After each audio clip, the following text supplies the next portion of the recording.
বন্ধুরা, আজ একটি দারুণ জিনিস আমার ছোট্ট বাগানে দেখাচ্ছি আপনাদের। টবের মধ্যে হয়েছে কত লঙ্কা দেখুন।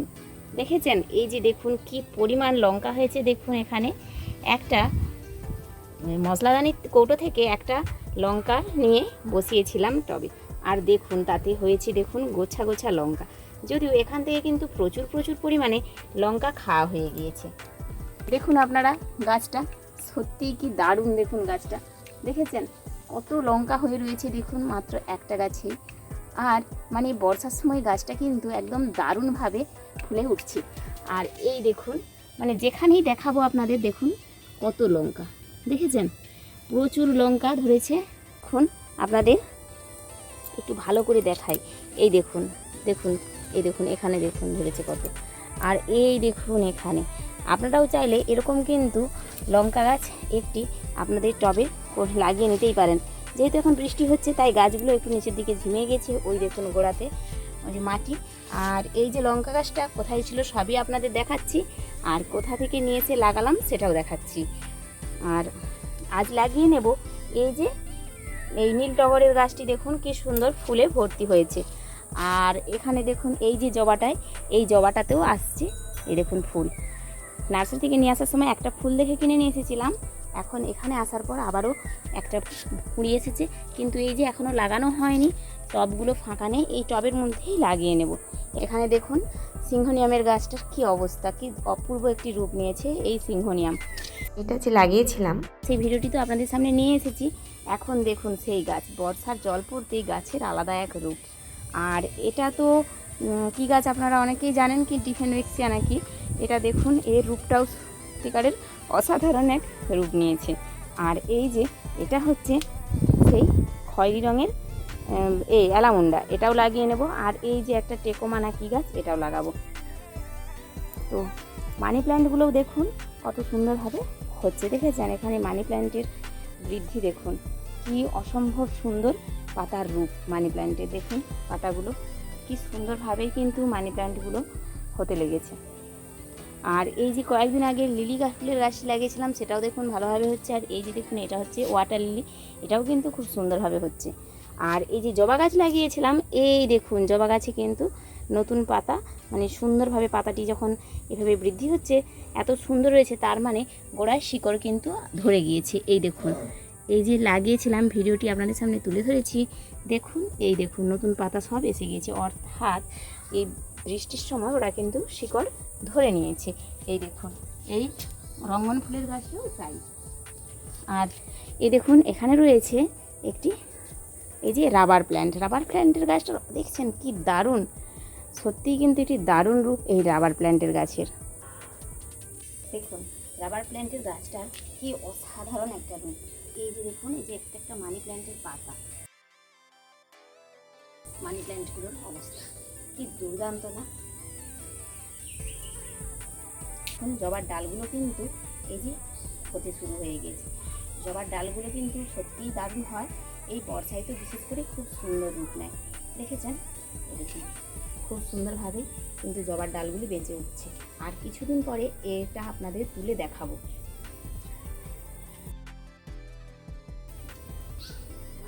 ছোটো ছোটো টবেই দেখুন হবে স্নেক প্ল্যান্টের গাছ। এই দেখুন কি সুন্দর ছোটো ছোটো এই স্নেক প্ল্যান্টগুলো, এগুলো দেখেছেন কত সুন্দর। দেখুন এরকম ছোটো ছোটো টবের মধ্যে আপনারা লাগিয়ে দিতে পারেন এবং এই স্নেক প্ল্যান্টগুলি কিন্তু খুব সুন্দর হয়। একটা লাগিয়ে দিলেই আপনার টব ভর্তি হয়ে যাবে কয়েক দিনের মধ্যে। এটাকে বলা হয় কি 1000 অফ মাদার নাকি একটা গাছ, না মাদার অফ 1000, আমি জানি না ঠিক নামটা, ওরকমই কিছু একটা হবে। এর পাতা থেকেই কিন্তু প্রচুর প্রচুর চারা তৈরি হয়।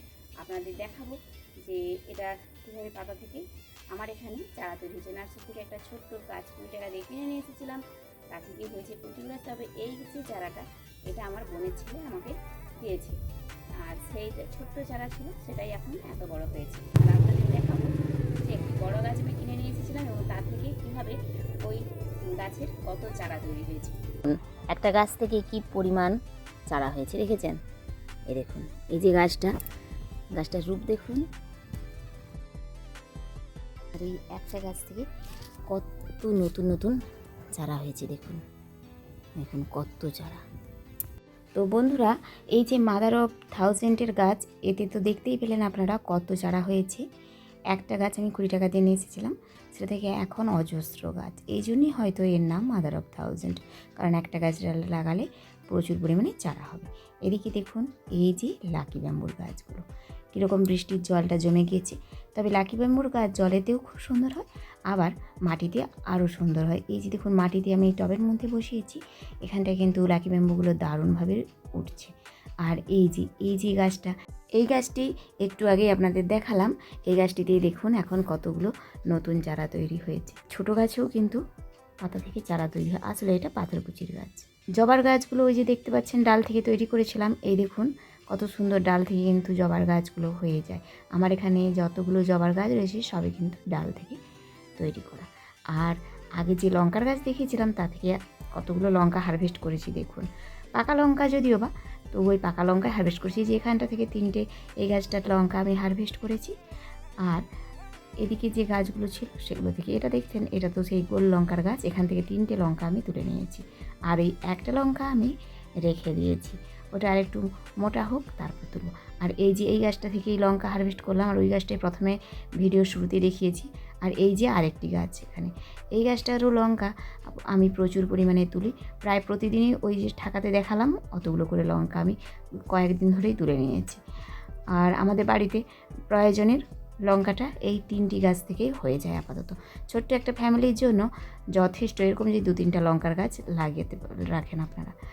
আর ড্রাগনের টবে দেখুন কীরকম কেশুত্তা পাতা হয়েছে। এই কেশুত্তা পাতাগুলো চুলে ব্যবহার করি আমি, মন গেলে 2টো পাতা তুলে চুলের কিন্তু বেটে মেখে নিই। আসলে ওই কেশুত্তা পাতার রসটা চুলের জন্য খুবই উপকারী, চুল ঘন এবং মজবুত ও কালো হয় কেশুত্তা পাতায়। অ্যাডিনিয়ামে দেখছি এখন প্রচুর পরিমাণে ফুল আসছে, আর ঘাসও হয়ে গিয়েছে। যেহেতু বর্ষা পড়ছে, প্রত্যেকটি টবের মাঝেই কিন্তু প্রচুর পরিমাণে ঘাস হয়েছে। ঘাসগুলো সব তুলে নিতে হবে, আসলে সময়ও পাচ্ছি না। এখানে দেখুন পুদিনাটা কয়েকদিন আগেই বসিয়েছিলাম, মাত্র কয়েকদিন আগে আপনাদের সামনে ভিডিও দিয়েছি। আর এখন সেই পুদিনার অবস্থা দেখুন, বৃষ্টির জল পড়ে পুদিনাটা একটু কিন্তু নষ্ট হয়ে গিয়েছে, নইলে এখানে দারুণ হয়েছিল পুদিনাটা। আর এই পুদিনাগুলো কিন্তু খুব তাড়াতাড়ি গ্রো করে। দেখুন বৃষ্টির জলে একটা গাছ আবার দেখছি ঝলসে মরে যাচ্ছে, হয়তো অতিরিক্ত জলের জন্য পুদিনাগুলো আবার মারাও যায়। তবে ক্যারেটে কিন্তু খুব সুন্দর পুদিনা হয়। এই পুদিনাগুলো কেটে নিতে হবে, তাহলে আবার গোড়া থেকে খুব সুন্দরভাবে পুদিনা হবে। আর ঘাস দেখছেন প্রতিটি টবে প্রচুর পরিমাণে ঘাস হয়ে গেছে, এই ঘাসগুলো সব তুলে নিতে হবে। ছাদ বাগানে গাছ করলে ছাদটা একটু তো নষ্ট হয়ই, দেখছেন ছাদটা কীরকম শ্যাওলা জমে গিয়েছে। তবুও আমরা যারা গাছ করতে ভালোবাসি তারা ছাদের মায়া করলাম কোথায়, কিন্তু এই ছাদের মায়া করেই গাছগুলো আবার বিশেষ করছি না, সমস্ত টবগুলো নিচে নামিয়ে নেবো, এটাই ইচ্ছে। আজকের মতো আসি, টাটা।